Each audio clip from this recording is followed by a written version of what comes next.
என் தங்கப்பிள்ளையே, மங்கள ஏகாதசியினுடைய இந்த வியாழக்கிழமையினுடைய வெற்றி விடியலில் என் பிள்ளை உன்னுடைய வேண்டுதல் ஒன்று வலுப்பெற்று பழித்து விட்டது என்பதனை சொல்வதற்காக இந்த தாயானவள் உன்னை தேடி வந்திருக்கின்றேன்.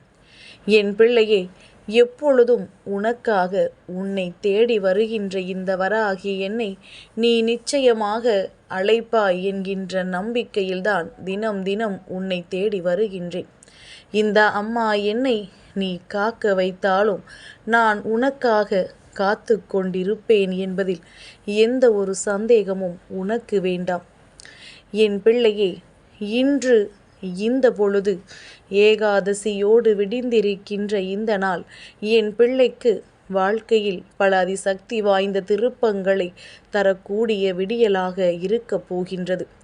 என் பிள்ளை, பெருமாளின் ஆசிகளை இன்று நீ பெற்றுக்கொண்டு மனது நிறைவோடுதான் இன்றைய நாளை நீ நிறைவு செய்ய வேண்டும். தொடங்குகின்ற இந்த விடியல் உனக்கு வெற்றி விடியலாக இருக்கும் பொழுது உனக்கு எதை பற்றிய கவலையும் வேண்டாம். எந்த ஒரு விஷயங்களும் உனக்கு வாழ்க்கையில் நல்லபடியாக நடக்கவில்லையே என்று எண்ணி வருந்துவதை விடுத்து, விடிந்திருக்கின்ற இந்த விடியல் அதில் நாம் வெற்றியை பெறுவதற்கான ஒரு புதிய வாய்ப்பை கொடுத்திருக்கின்றது என்று சொல்லி இந்த நாளை நல்லபடியாக தொடங்கு. விட்டதையெல்லாம் மீண்டும் பிடிப்பதற்கு கிடைத்திருக்கின்ற வாய்ப்பு நான் உன்னை தேடி வந்து தருகிறேன் என்றால் அதுவெல்லாம் சர்வசாதாரணமான விஷயங்கள் கிடையாது. அதுவே இந்த வாழ்க்கையில் உனக்கு கிடைத்த மிகப்பெரிய வெற்றிதான் என்பதனை புரிந்து கொள்.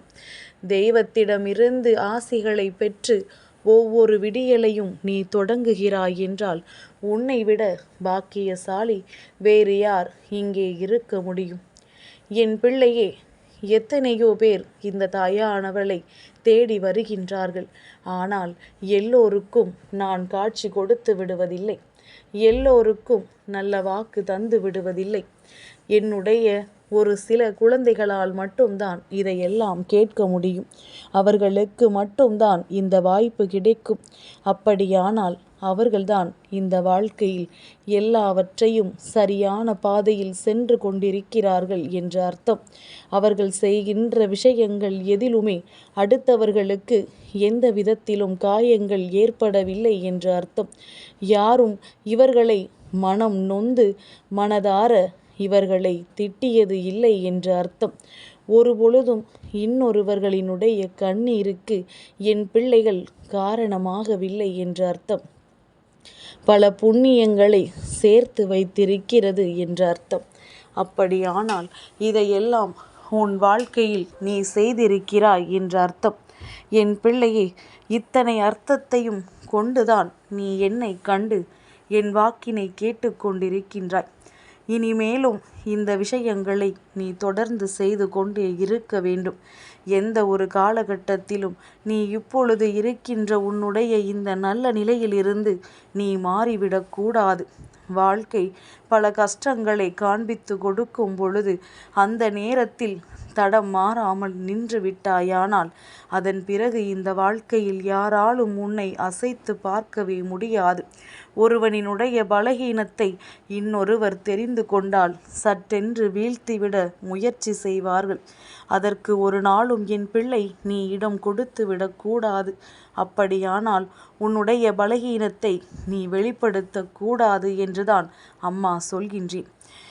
என் பிள்ளையே, ஒவ்வொரு விடியலும் தொடங்கும் பொழுது ஒரு சில விஷயங்களை மனதிற்குள் நினைவில் கொள்ள வேண்டும்.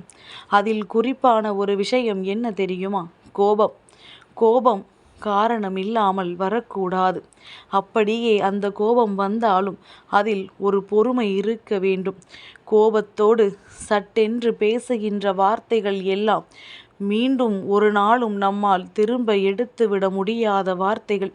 இந்த வார்த்தைகளை யாரை பார்த்து பேசுகின்றாயோ அவர்களின் மனது படுகின்ற காயங்கள் ஒவ்வொன்றும் மீண்டும் உனக்குத்தான் திரும்ப வரும் என்பதனை புரிந்து கொள்.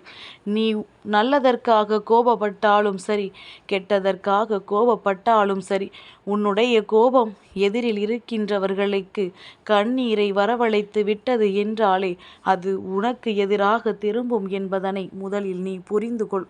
என் பிள்ளையே, எதையுமே எத்தனை பொறுமையோடு கையாள வேண்டுமோ அத்தனை பொறுமையோடு நீ கையாள வேண்டும். நீ நல்லவனாக இருந்தாலும் உன் பெயரை கெடுப்பதற்கு இந்த கோபம் ஒன்று போதும். இந்த கோபம்தான் இங்கு அத்தனை பேரினுடைய உண்மையான முகத்தை வெளிக்காட்டிக் கொண்டிருக்கின்றது. யார் யார் எப்படிப்பட்டவர்கள் என்பதனை இதுதான் வெளிப்படுத்துகின்றது. அப்படியானால் என் பிள்ளை, இதில் நீ அதிக கவனத்தோடு இருக்க வேண்டும்.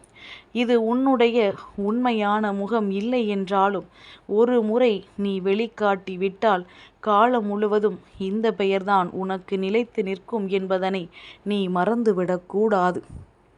என் பிள்ளையே, பேசுகின்ற வார்த்தைகளில் கனிவு இருக்க வேண்டும். எதிரில் நிற்பவர் எப்படி வேண்டுமானாலும் பேசிவிட்டு போகட்டும்.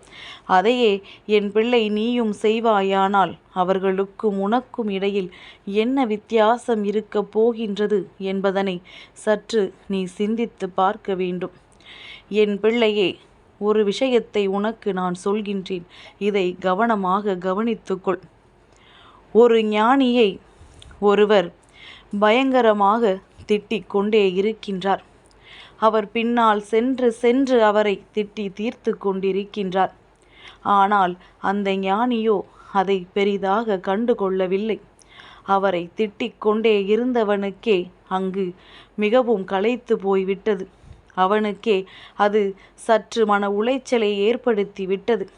நாம் இத்தனை பேச்சுக்களை பேசிக்கொண்டிருக்கின்றோமே, இவர் என்ன இதை எதையும் கண்டுகொள்ளாதது போல நின்று கொண்டிருக்கிறார் என்று.